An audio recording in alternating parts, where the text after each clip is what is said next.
Hey everyone, you are listening to the DMZ America Podcast for Thursday, January 11th, 2024. Coming to you from the left, I am editorial cartoonist Ted Rall. And I am editorial cartoonist Scott Stantis, coming to you from the right. And so, Scott, today we're going to get it. We're going to have, as usual, three topics. We're going to talk about Israel's war against Hamas in Gaza, and I guess we should also talk about the regional repercussions in the West Bank, the Red Sea, Lebanon, and so on. Also, we're going to be talking about this kind of crazy Georgia DA turn of events, let's just say, involving Fani Willis, and let's call it that. and then lastly, what do we say we're talking about third? 14th Amendment. The U.S. Supreme Court. Everybody's talking about it. Everyone is talking about it, and it's a big deal. The Huge Colorado deal. Supreme Court and the Maine Secretary of State have both have both decided to dump Trump from the primary as well as the general election ballot on the grounds that he's an insurrectionist. Supreme Court has agreed to hear the case, so we'll get into that last. Okay, so let's talk about Israel and Gaza. So currently, there's, according to the Gaza Health Ministry, 23,200 people Gazans are now dead in the Gaza Strip. That is a benchmark because that's 1% of the pre-war population. To put that into context, that's been about 3 months, and now far more people have died in Gaza than have died in the Russia-Ukraine war in over 2 years, or almost 2 years. And in a much bigger conflict zone in Ukraine, there's 20 or 30,000 square miles of conflict zone. There's only 140 square miles in Gaza total, and it's not even all. So it's pretty high intensity war. The Republic of South Africa has filed charges in the International Court of Justice in the Hague, charging Israel with genocide. Most analysts believe there is a chance that Israel will be found guilty of genocide in that court, something that's never happened to any country before since 1948, since the Convention Against Genocide was passed. Well, there hasn't been genocide in the world since then. There certainly have been, but it's very hard to prove. Yeah, there's Rwanda. There's there was of course Kosovo. There's been others. I was being facetious. Yeah. Oh, the Rohingya, right? The Rohingya in Myanmar. So the Israelis are taking it very seriously. They're sending their top legal minds. There's been the Houthis, the Yemeni Houthis have been bombing and droning shipping in the Red Sea on the way to the Suez Canal, which has impacted global energy prices and supply chains already. The U.S. is trying to figure out how to hit the Houthis and figure out what to do about it. Meanwhile, Iran has seized an American flagged oil tanker as of earlier today. I'm sure you'll remember the Mayaguez. Oh, yes. It has shades of that. Let's stop real quick and just tell the kids in the audience who have no idea what we're talking about. So the Mayaguez USS. Go ahead, Scott. You tell the story. The USS Mayaguez was a U.S. destroyer, if I'm not mistaken. That's and correct. It was cruising off the coast of Vietnam. And, now here's where I'm getting a little confused. Who actually... It was the Khmer Rouge in Cambodia. Now, does Cambodia have access to the sea? It does. Mm-hmm. Yeah. Mm-hmm. I'm trying to think where. I'm going through the geography in my head. Between it has a southern coastline between Vietnam and Thailand. So if you follow the Thai coastland, the Thai coast east, you run into the city of Trat, and then you cross the border, and you're now in Cambodia. Anyway, so they captured the ship, said it was in Cambodian waters. They took the ship a prize. They took the crew as hostages. Mm-hmm. And one of the few times America could say this, they launched a commando raid to free the hostages, and did. And it worked. and nobody Yeah. died.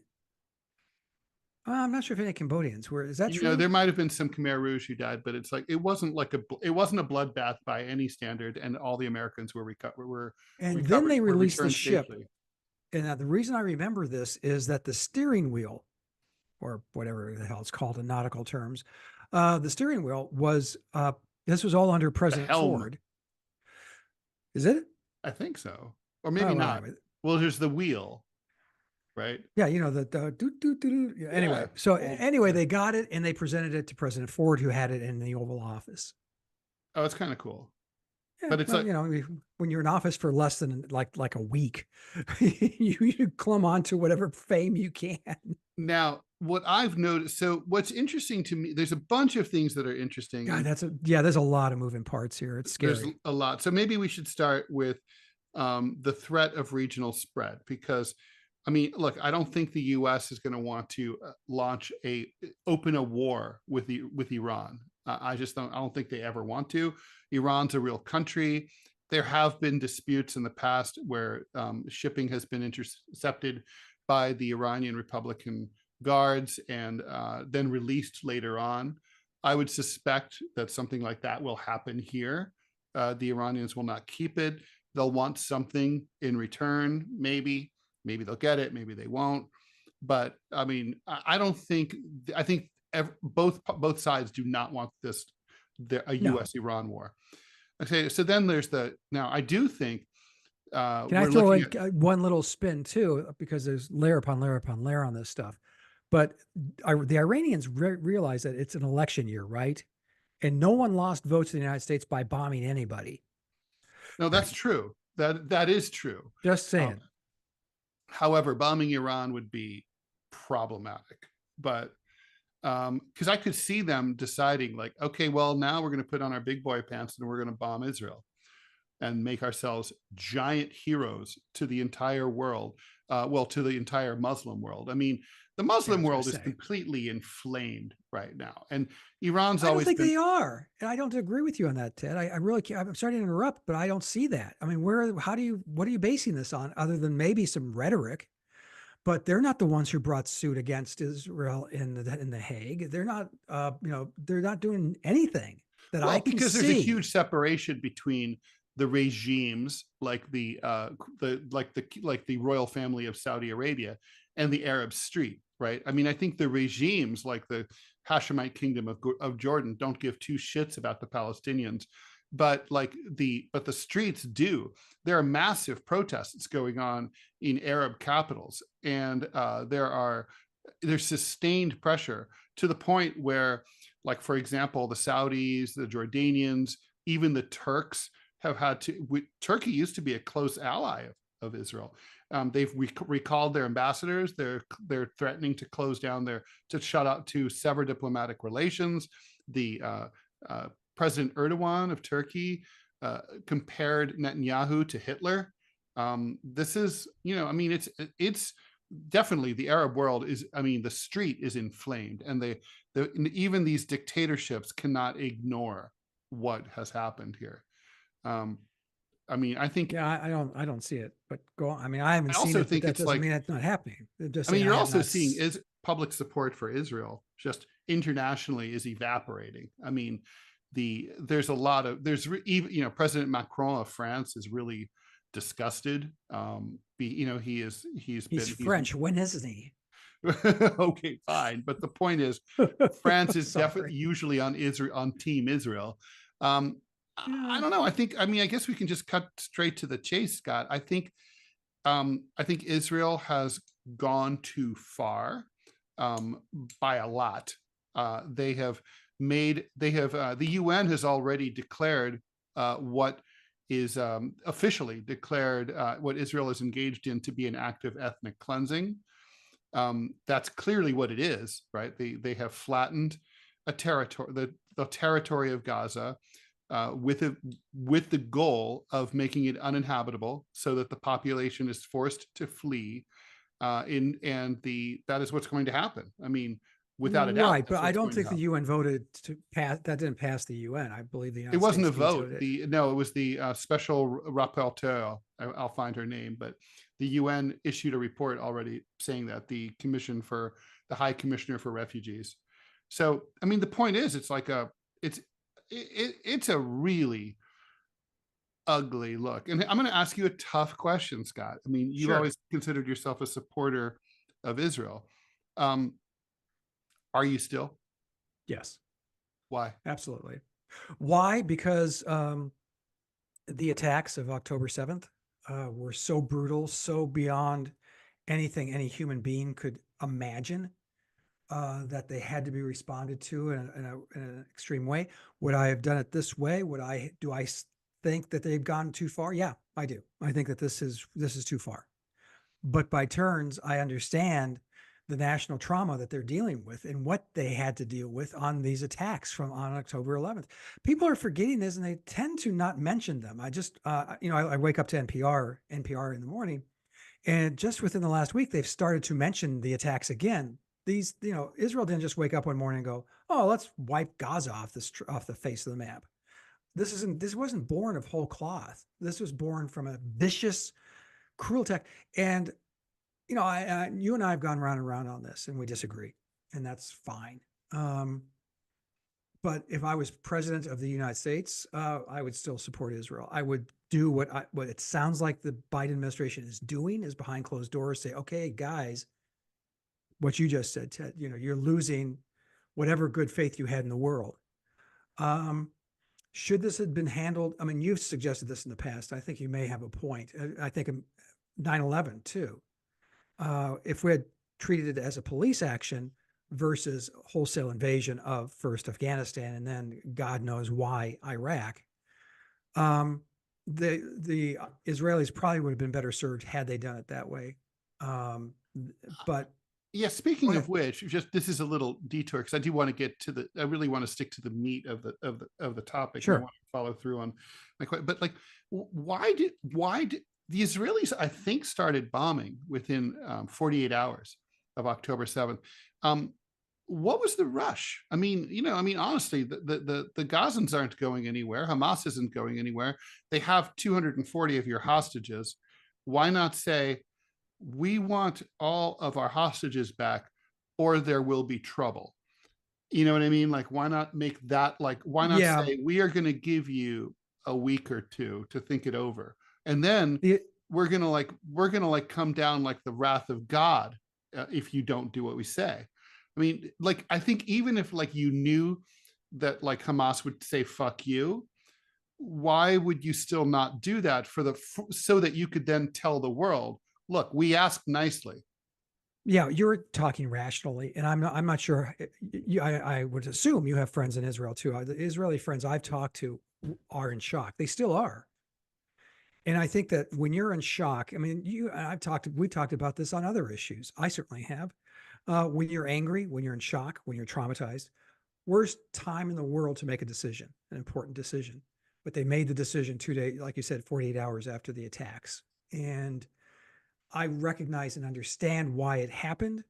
But doesn't that make them doesn't it make this government inherently incapable of governing? I mean, to me, it's an incredibly basic requirement for political leadership, is the ability to make emotions, to set your emotions aside and try to make a rational decision when you're under pressure, to be like Spock.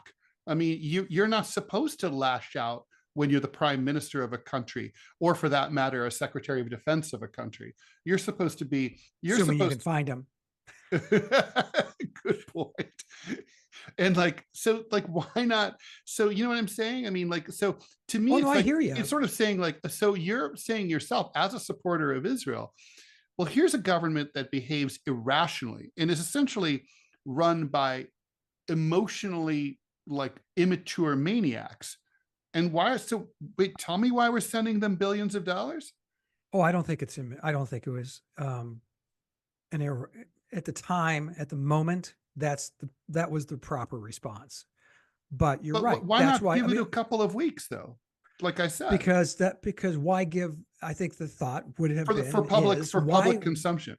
why give I understand that, but you're talking PR and you're talking about nuance and so on. That's This is on important the when you're a heels. country like Israel that's the largest recipient of foreign aid in the world. Right, but you're also talking about a situation, an incident that was, where young people were slaughtered, where women were raped so viciously that it cracked their pelvises, that babies were. There's no evidence of that, just saying. Yeah, there is. About medical. Are you serious? Of course there is. I mean, like the babies being beheaded and stuff, that turned out to be like, let's just say unsourced, right? Like that was like propaganda. Right, but you're going to say there weren't murdered babies? I mean, does it really matter? Of course there were babies that were killed. Yes, they were murdered. That is correct. I don't think so. This is a country, like you said, it's a very small country. So I have to believe that virtually everybody in that country had some connection to someone who was attacked, killed, raped, whatever. And that's the other thing about this. And this is a side issue, and maybe you can answer this. Women's groups in the United States and elsewhere, totally silent, when clearly the attacks were based partly on raping and belittling and killing and torturing women. I mean, that was one of their main targets. Well, where are the women's groups on this? I mean, look, obviously, I'm not a woman and I'm not a member of a women's group. I can only speculate. But you know women. I do know women, and I do know women who are, in leadership roles in organizations like that, and top organizations. I imagine, just having been part of political groups, that there is a tremendous desire to remain focused, right? I mean, if you decided to spread, let's just say you're like the national organization for women, and you start like to wade into every time women are raped in war zones. Well, that's the entire world. Every single war has sexual violence is always a part of war. So like, at that rate, you're in 211 countries. I mean, you wouldn't be able to focus on anything here at home. You wouldn't be able to focus on abortion rights and you know what I mean? I think it's too far afield, and they probably figure there are Israeli feminist groups who can do that, and that's for them to take care of. I think you're giving them a free pass. They could send out a sternly worded letter to Hamas likely to have any effect? Well, some kind of condemnation. I'm not hearing any of it. And again, it could be just the experience and the feeds I follow and all that stuff. My point is that it does feel poorly sourced. And I think that I'll tell you myself, my own reaction was when the baby thing turned out to be bullshit, and that it was spread nevertheless by the president of the United States and the prime minister of Israel. They claimed that they had seen photos which did not exist. They lied. So like the point is, once that happened, the narrative that about additional acts of obscenity, of obscene violence, I think just they lost all credibility. You have one chance to make a good first impression. I think that's really what happened on the left. I think you're giving them far too much credit. I think does not. I'm sorry, I'm interrupting. I think the left just doesn't believe the Israelis. Yeah. Okay. Well, that's. And I mean, the Israelis have been lying like crazy. They're talking about today. They're like, there's no food shortage. The IDF said there's no food shortage in Gaza, even while reporters and UN observers say that it's one of the biggest, sites of famine in the world. That 50% of the country, of the territory, is literally starving to death. It's like they just say things, or they say the IDF is the most moral, upstanding army in the world. Okay, there's no, you can't have and it can't be. Those are two very separate notions. It is. Getting back to the women's groups here in the United States, just one more thought here, and then we can move back to the meat of the discussion. And that is that I think they are driven by woke campus, what's happening on campuses, the pro-Palestinian protests that are going on. And I think they're motivated by that. I do not believe that they have any kind of a nuanced thoughts on but women's groups haven't weighed in even in favor of the Palestinians. They have just Ted, not in those circles. I'm sorry, I'm talking over you, and I apologize. No, go ahead. But I'm just saying, in those circles, you really don't think that there's overlap here? No, there's overlap. Come on, of course No, there is. there's overlap for sure. Yeah, And I so mean, at their dinner parties, they say, "You condemn the attacks? How dare you? Israel is the monster here." And they're going, "Oh, okay, yeah, we're not going to say anything about systemic process of raping women. We're okay with that as long as it's the right flag." well, It also, go ahead. I'm sorry. well, I do. So let's get back to the meat though. I mean, look, to me, the part that, look, I understand, I don't believe for a minute that we can say that history began on October 7th, 2023, right? Like obviously, the reason that Hamas ever had any support inside the territory, to the extent that look, they didn't get voted in, they seized power illegally, but in a military coup. But obviously, you can't govern even as a dictator without some popular support. Not eventually you'll be overthrown. You need the tacit consent of the governed. So they had that, and to the extent that they did have that, and that their actually the raid on October 7th was like viewed favorably, not only by many people in Gaza and in the West Bank, but also in the Muslim world. It's a reflection on the fact that Israeli policy was very unpopular vis-a-vis the Palestinians, and how they obviously had no interest whatsoever in pursuing peace or a two-state solution or anything. That the settlements were out of control. 700,000 Israeli right-wing, hardcore, extremist colonial settlers in the West Bank, stealing half the territory of the West Bank from property owners who have deeds that go back hundreds of years.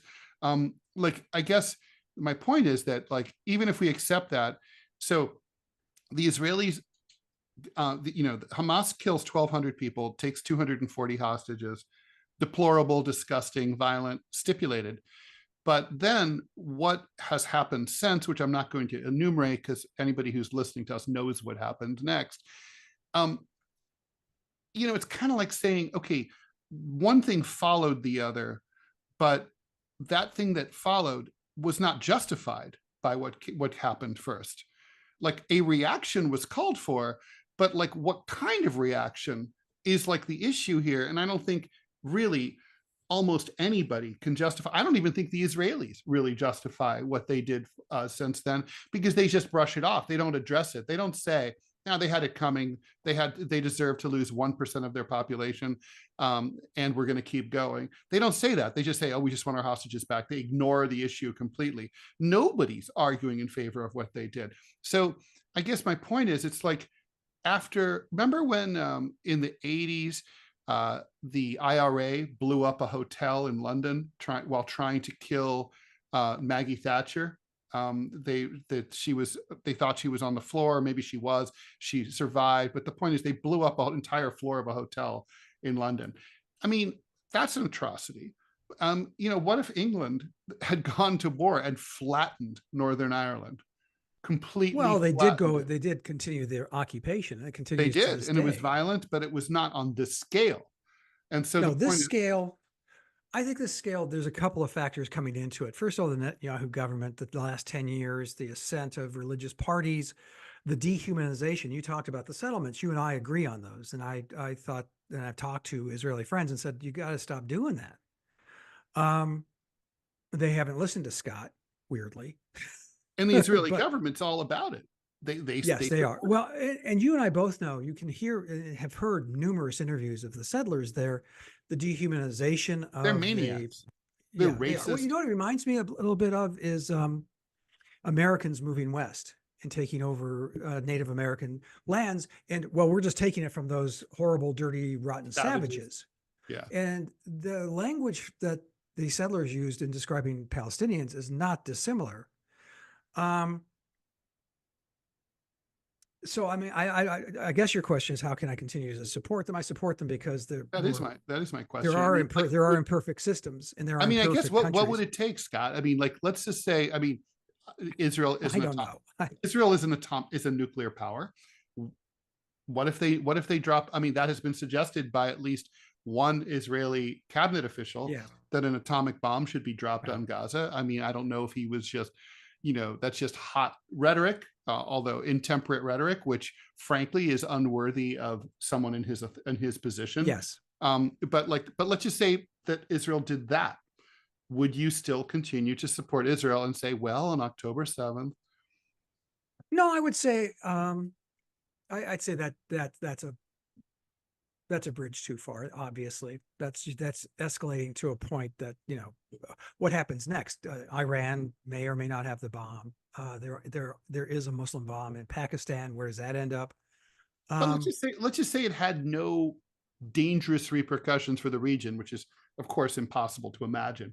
But I mean, just on moral grounds, just like on moral grounds, like what's the line in the sand for you? I mean, there has to be a line in the sand, right?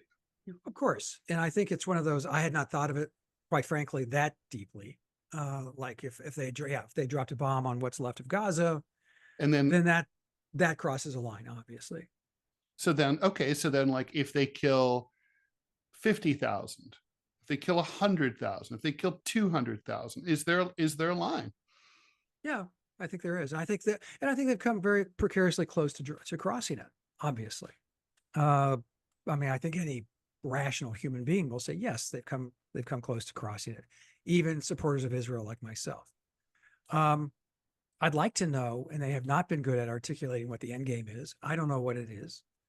What are they trying to accomplish here? I mean, if it's the Ted Rall, they want to flatten it and turn it into, Gaza sandals, then that's wrong, because these people have and had a right to exist and live where they lived. What on the moral, I hate war. Okay, I'm going to start there and just say war is dumb. War is destructive. War always ends up where you should have been at the first place. And that's what's probably going to happen here. So am I happy? Am I proud of Israel? No, at this stage, I'm not. But by turns, I understand their reaction. Overreaction though it is. And I think we can agree on that. But when would you stop understanding their reaction? If they've already announced today that they're bringing back, I think 10 or 20,000 troops, mostly because they need people to work in Israel. That still leaves a lot of troops in the field. Right. Not to mention the airplanes are still flying, they're still dropping bombs. If this continues, and people and even if they stopped bombing right now, people would keep dying because they're starving to death, even though the IDF says they're not. Well, it's on both sides. It's hard to decide what's true and what's not. I mean, that's true. I mean, there's hundreds of foreign reporters on the ground. I mean, it's not like from all over the world. So right. So it's not like, I mean, it is happening. There's no question. And they're getting killed too, by the way. I mean, the number of journalists, I think it's up to over 40, near 50. Oh, we're over 100 now. And this is by far the highest casualty rate in a conflict ever. Having previously been in a record-setting journalistic clusterfuck in 2001, it's kind of naive to be like, well, in our little convoy of 45, we only lost 12. At that time, that was a record for 12 to be lost in a single combat incident, but that is no longer true. I've had friends. Go ahead. I'm sorry. But I mean, so I guess the thing is, Scott, I mean, when you say, well, what's the goal? I mean, what's the goal? Or what's the end game? I mean, here, I mean, I got to say, like, according to all reports, Gaza is no longer inhabitable. That is a fait accompli, right? That's just the facts on the ground. And like, if some reason Netanyahu was taken over by the ghost of Yasser Arafat and woke up tomorrow morning and said, I'm so sorry. I can't believe we did that. Let's put it all back. And sorry, you guys get it, our bad. October 7th, our fault. We're sorry. It's too late, right? I mean, there's no way the people of Gaza can go home. They don't have homes anymore. There's no homes to go back to. You're right. So therefore, they are not going to live there anymore. That's a fact. So the only question is, Well, where, which is not Gaza, are the people of Gaza going to live? Are they going to live in the Democratic Republic of the Congo, as has been suggested by some Israeli officials? Are they going to be in the Sinai, which seems almost certain, in a giant tent city for 2 million people? Or are they going to be in Israel proper, waiting, like invited in? And I don't see that happening either, for a variety of reasons. Yeah, I think even if the Israeli public, again, was taken over by the spirit of Yasser Arafat tomorrow, that they wouldn't be able to do it, because it's a country of fewer than 10 million people.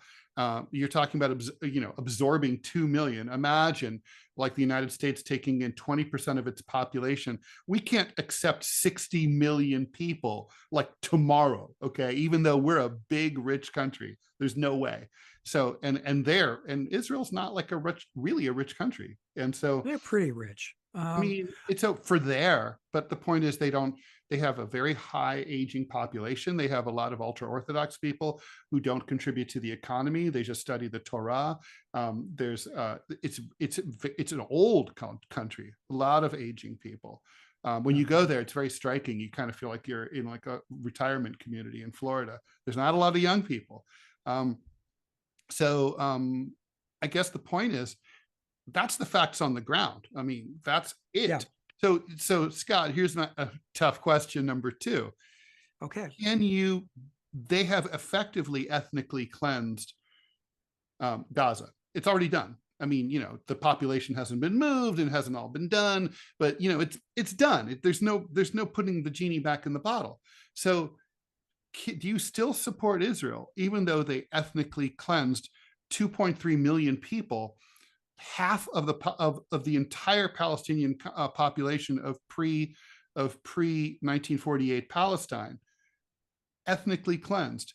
I mean, does the murder of 1,200 people justify that? Well, I'm going to totally disagree with your assessment that this was ethnically cleansed. Well, what else is it? They're not. Well, they were invaded a place that invaded them. Would be no, but it's ethnically cleansed if the people of Gaza are kicked out of Gaza. That is ethnic cleansing. They're not kicked out of Gaza. There's still a lot of them in the south of Gaza. We'll have this conversation in a few months. They will be. I mean, there's no question. They have to. No, I think what's going to happen, because you're all, and with the parts that you're ignoring are things like the announcement that Israel is already in talks to partnering with Egypt, with Jordan, possibly Saudi Arabia, possibly the Emiratis, at rebuilding Gaza. Now, what does that mean, and what does that look like? They're not going to wait and see a dime from those people. They're not going to pay for that. Oh, they will, because they don't want the Palestinians there. I mean, they're also not going to. Know the history of the Palestinians in that region. They show up in Jordan. Jordan, after 10 years, goes, "Oh fuck no," kicked them out. Well, they show up in Lebanon after 10 years. Lebanon goes, "Fuck that." Talking about, you're conflating two things, Guy. You're conflating the who takes the refugees with who rebuilds Gaza. I don't think that, like, the Arab states are going to rebuild Gaza at all. Like, why should they? What do they get out of it? What would be the advantage to them? Why would they pay? They're not going to pay. And even if you say, like, I don't know, God what's the decides, advantage? let's say Jeff Bezos decides he wants to pay, right? The point is, like, Santa Claus decides to pay. Fine. It's going to take 5 or 10 years. There are tens of thousands of unexploded bombs all over Gaza. I know, I've seen them do this in Afghanistan. Man, it is one of those fuckers takes like months to disarm and like handle. It's a big fucking project. So it takes years. There's no fucking way. There's no way you could rebuild Gaza in under 10 years if it was ass-kickingly efficient and quick. Maybe 10 years. Maybe. Yeah, I don't know that. And where do the people go in the meantime? Okay, well, firstly, I think you can build it faster than that, but that's we can get a contract. Let's just say 5. Okay, where do the people go in 5 years? Well, you just mentioned it. I think the south of Gaza bleeding into the Sinai, and that's where. But Egypt doesn't want them there because they've been in Egypt once before, and Egypt. And the Israelis will never let them back in ever. Well, if they're rebuilding, it depends on what the rebuilding is and what shape that takes and what political will there is. The Netanyahu government's not going to survive this. No, that's true. Once no the Israeli government's going to no Israeli government is going to allow the Gazans to return to Gaza. It's just like I not going to disagree. happen. You really think they will? Yeah. Okay, so let's just say, for the sake of argument, that Okay. as has happened in the past sometimes, Scott, where I'm like, I was right. So let's just say that like that happens, and like I was right. Would that be, if the gates are opened to Gaza, I mean to the Sinai, and then the gates are shut behind them, and the Gazans are, your invitation to come home has been revoked. You are no longer welcome. You know, like, you know, get out. Question that they never return. Exactly. So let's just say that's the case. Is that a bridge too far for you? Is Israel still worth supporting at that point? I'd have to watch that story unfold. I can't really commit to that right now because I don't know. I'd have to see how that unfolds. I understand not wanting a group of people that lobs missiles into your country every day to not allow them to come back. I get that. I get it too. I get it. That would be annoying. Now here, before I do want to touch on this subject, and that's the expansion of hostilities. The thing we're not talking about is what's happening up on the border with Lebanon, the attacks on Hezbollah. And in addition, I am unaware of, and it sounds like you would know better than I, are there any military actions by Israel against the West Bank currently? So no, what's really happening there is terrorist attacks by Israeli settlers against Palestinian inhabitants of the West Bank. So, and the IDF is standing by and laughing and sort of facilitating them and allowing them to happen. So they're kind of like running interference for the settlers, watching out for them, covering up for them, but they're not active. And they have been shooting there have been some unprovoked shootings of Palestinians who literally have just been standing around by the IDF, just like they weren't doing anything, just hanging out. They were just shot randomly. So the IDF, but it hasn't been like, you know, thousands and thousands like in Gaza. The nature there has been that the settlers have been running wild, and they view this as their big opportunity to finish the job and get rid of the Palestinians there. They've been murdering local Palestinians by the hundreds, driving them off their land, cutting down their olive trees, building fences to separate them from their farms, beating them up mercilessly. So there's been a lot of that. I have to read up on that because I that sounds like something we'd be hearing about, and we're not. Well, you will if you read like the BBC or like you know, the Guardian. I do, and Al Jazeera. Yeah, and, yeah. So okay, well, it didn't convince me. I didn't convince you. And the New York Times. The New York Times has had very good coverage about this, actually. Okay, and the Washington Post. It out. I will check it out. But bringing in, I mean, you mentioned Iran at the top of this segment. I didn't used to hate Iran. I kind of hate it now. The fact that they took one of our ships, you know how that's going to play out. I mean, but it seems like such a minor thing, like ethnic cleansing of 2 million people. Like, to see how that goes. But one ship. Oh, I didn't with say 6 guys on it. I disagreed that it was ethnic cleansing. That's where we disagree on definitions. But Iran, I mean, they're actively their presence in Iraq, and their presence in parts of Afghanistan, especially the southern part. You know, they're actively helping people, at the very least, kill Americans. That's a problem. But Iran's not very active. Is not active in Afghanistan. That's not really true. They were for years in the southern part. Yeah, they were. No, that's not. Well, I can show you my cartoon that disagrees because I drew about it. Because Iran and the Taliban are enemies. I mean, you know, Shia versus Sunni. Right. So Iran, especially after our invasion, this, you know, comes stumbling in and says, "Hey, we like this place. I don't know why, but they do." No, they were. We're going to go into Western Afghanistan because that's where the border is. But I know I've walked across. No. I'm not arguing with you on that. I'm just trying to picture it in my head. Yeah. Like if you think about like Herat is northwestern Afghanistan, big city there, and that you cross the border in Iran, and you're about 6 hours away from Mashhad in northeastern Iran, which is like a holy city. But But anyway, so why are you so pissed off at the Iranians I'm just, well, or at the pissed government of off. Iran? I imagine. Yes, I would say that. And the mullahs, they're in Gom. Who are very, by the way, extremely unpopular. This is, the American media is full of shit usually when it comes to anything international. But when it comes to like how they portray the government of Iran as being uncomfortable, being unpopular, maybe uncomfortable, I have found that to be true. I think maybe 10 to 15% of the population is supportive of the government. Everyone else hates their guts.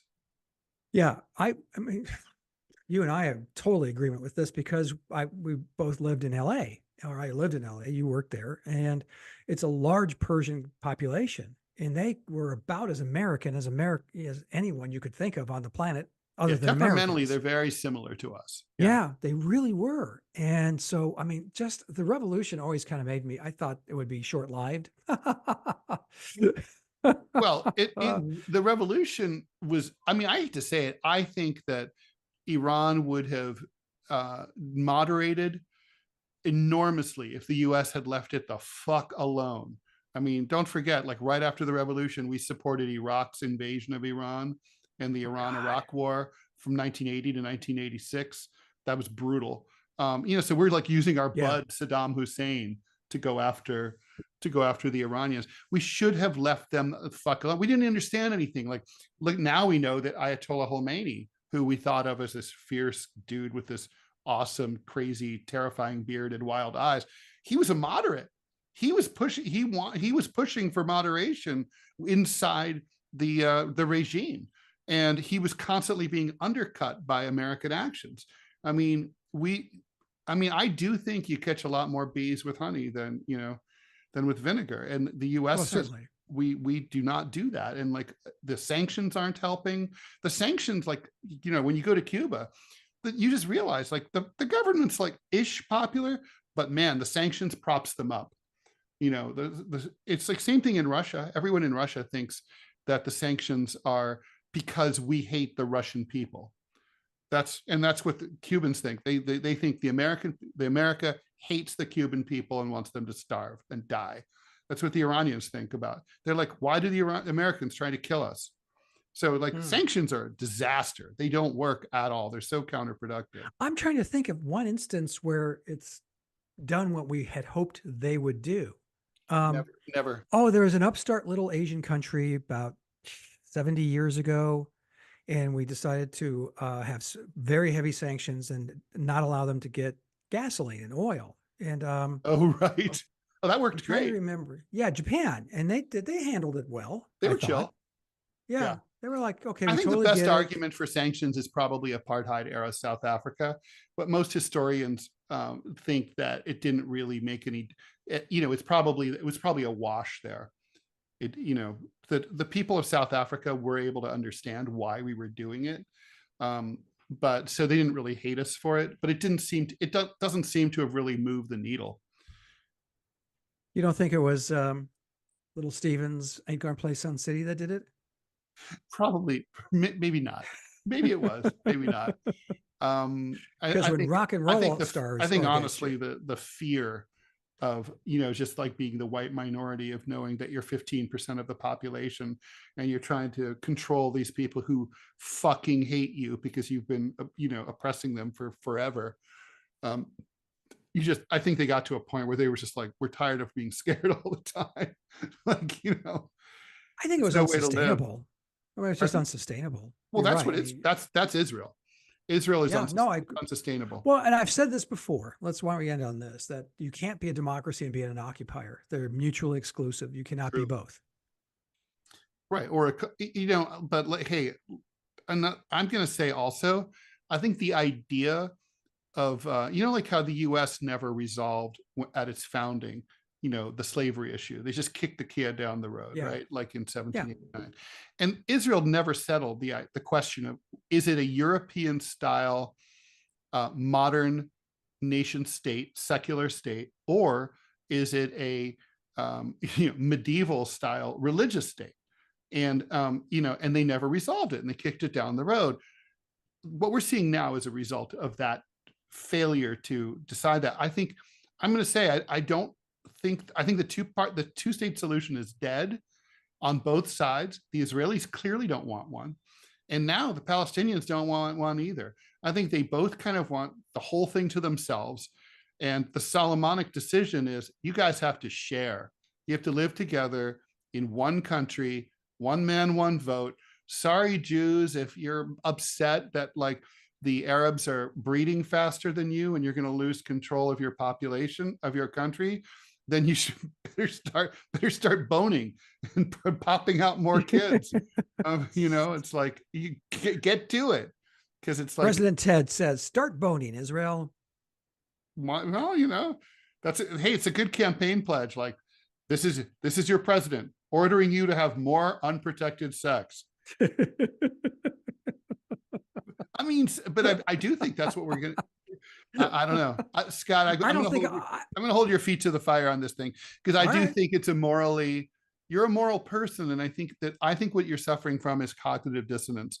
You're sort of like, you want to. I think it's like being a German in the 30s, and you love your country and its culture, but you hate what its government is doing, and it's hard to reconcile those two things. And I think it's okay to be to say you support the people of Israel and say that the government is disgusting and should be shunned. And I think that's kind of like, I think that's the sweet spot. I mean, I think that like Netanyahu's government is far right, extremist, insane. Yes. Well, and like the religious, you talk about the secularism versus the religious state. He's allowed the religious parties to have far too much power for 10 years. And that puts a lie to a secular state, obviously. Yeah. Yeah, no, it's not yeah. And, look, Netanyahu has repeatedly bragged about like how he threw like a stick through the spokes of the wheel of a two-state solution, that he'd never wanted that. And he's like, so he's been very clear about it. And don't forget, he gave, it's so funny. The Israelis are like finding these suitcases of euros and dollars that were, in lavish homes that were owned by Hamas like officials. It's like, and they're like, look at these corrupt Hamas officials with their suitcases full of cash. And I'm like, who delivered that cash, right? That was Netanyahu sent them that cash. Like they got it from the Israelis. You can look it up. I mean, Israel propped up Hamas from day one, because Netanyahu's policy was divide and conquer. Like if Fatah, which was running the Palestinian Authority in both the West Bank and Gaza, had a unified deal, it would they might be able to negotiate effectively towards a Palestinian state. So he's like, we don't want to do that. We want to keep the Palestinians fighting amongst each other. So so just like the U.S. when we funded the Mujahideen in Afghanistan, they ended up financing like a snake that ended up biting them. Okay. You're like, shut up, Ted. All right. I'm used to that. I know that look. All right, that's fine. I go a little too far. I get upset. No, not at all. Genocide, schmenocide. This is the kind of discussion we have to have. And I mean, frankly, True. We got a little heated, but nothing. I mean, this is like, no, it's you true. and I, with another couple hours, we'd probably find some kind of common ground. And oh no, that's true. I mean, look, I think, and I think there's, I mean, look, I like Israel. I liked the people. I like the place. I think the government is really problematic. I mean, hell, I like the United States. I like the people. I like the place. The government problematic.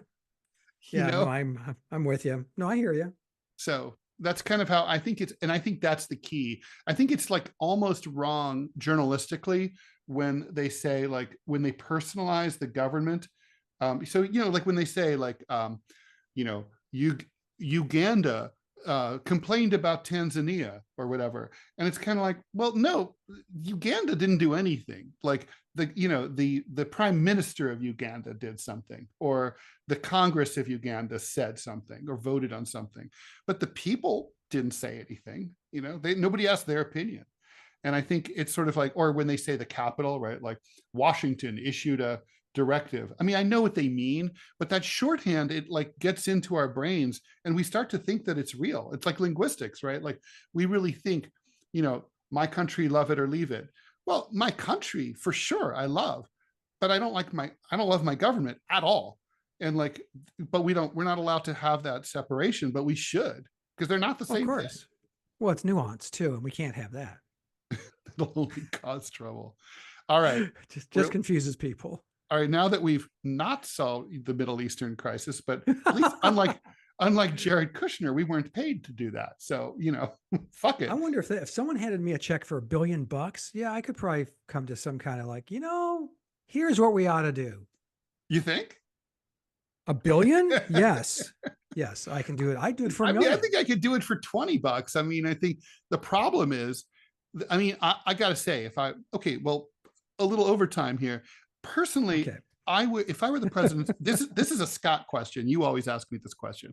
Okay, so I'll ask you, if you're President Stantis, would you do what President Rall would do? President Rall would call Prime Minister Netanyahu and say, baby, this you've got to bring this in for a soft landing. You've got to stop.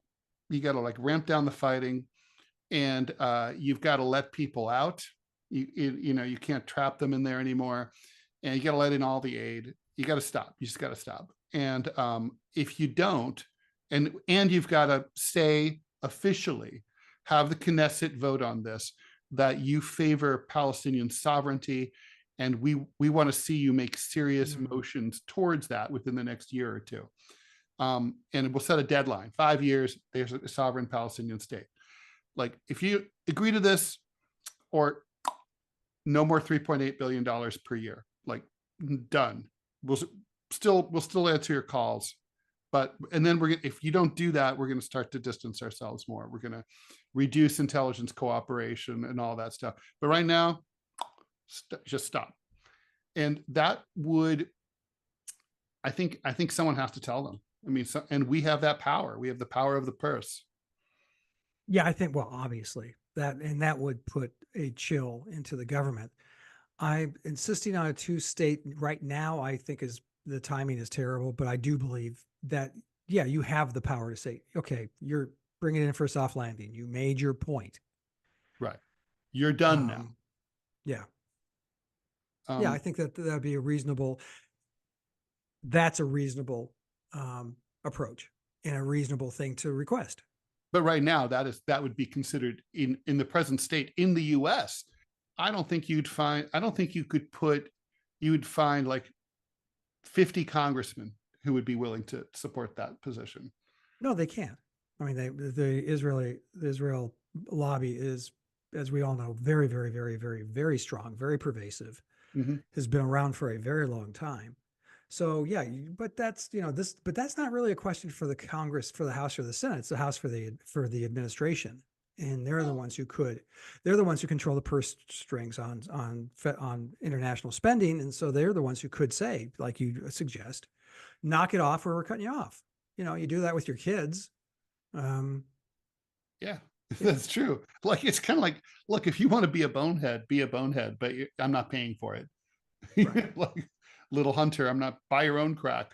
Oh my God. Okay. Yeah. Okay. That's all right. Another so story. With that, we're going to take a little break and come right back and talk about this crazy Fonnie Willis story. She's nutty, kooky, crazy. Or we can record another one. Okay. So we kind of fucked up. Well, because there's no kind of about it. We fucked up royally. Not quite Israel and Gaza style, but pretty bad. So basically we went over and foolishly, I thought I was being super smart by teasing the 2 other topics we were going to talk about, which were what? I'm not even going to say, because we're not going to talk about them now. But right, they don't matter. If we don't talk about them on this podcast, they don't exist. Which were interesting and might be in the future, in which case, if they are, we will talk about them later. So anyway, we're not going to, because Scott, you're out of time and you have stuff to do. I'm cartoon sorry. to draw. So we got to let you go and draw, because we are cartoonists first, and the show must go on. So the ink must go on the page, so which I don't use either. So this will be just this one Israel thing today, but that's okay. It was a good conversation. I enjoyed it. So Scott, where can we find all things Scott? Go to chicagotribune.com/opinion. You can see a gallery of the work I do for them. You can now go to the Dallas Morning News at dallasnews.com. I'm drawing for them as well. You can go to gocomics.com and go to Prickly City, where my political comic strip. And you can hear Ted and I on the excellent, the spectacular, the amazing Center Clip mini podcast, 30 seconds, no longer than 5 minutes. Ted and I are both on it with some other friends of ours, and it's pretty, I think it's pretty great. I love it. Ted, where can we see things? Ted. I like it too. So yeah, Scott, so you can find me at rall.com, RALL.com, whowhatwhy.org. And Monday through Friday, 10 a.m. to 12 noon Eastern on Sputnik Radio, or which you can find on Rumble. And you don't have to listen to it live. They have the old ones too. So anyway. Can I jump in real quick and Please. say that honest to goodness, and I have no reason to be nice to Ted after he was so mean to me during that whole segment. So mean. It's so mean, but That's honest to goodness, I now it's a habit of mine. You and Angie, I turn you guys on through Rumble, and I just use it as radio, and I listen to it in the morning. And it's a spectacularly good show, by the way, folks. So if you haven't listened to it, do yourselves a favor. Seriously, it's really, really good. It's listenable. You're going to hear stuff you don't hear anywhere else. It's not an echo chamber. It's not a scream fest. It's not, well, liberals want to eat your babies kind of bullshittery. It's really, really, really good. So do yourselves a favor. Thank you, Scott. Much appreciated. All right. So with that, Scott, go draw a cartoon and be fruitful and draw. Don't multiply. I'll try not to invade anything while I'm doing it. No, try to avoid that. All right. Thanks, Scott. I enjoyed it. And Same here. We'll talk soon offline. Bye, everyone. Bye.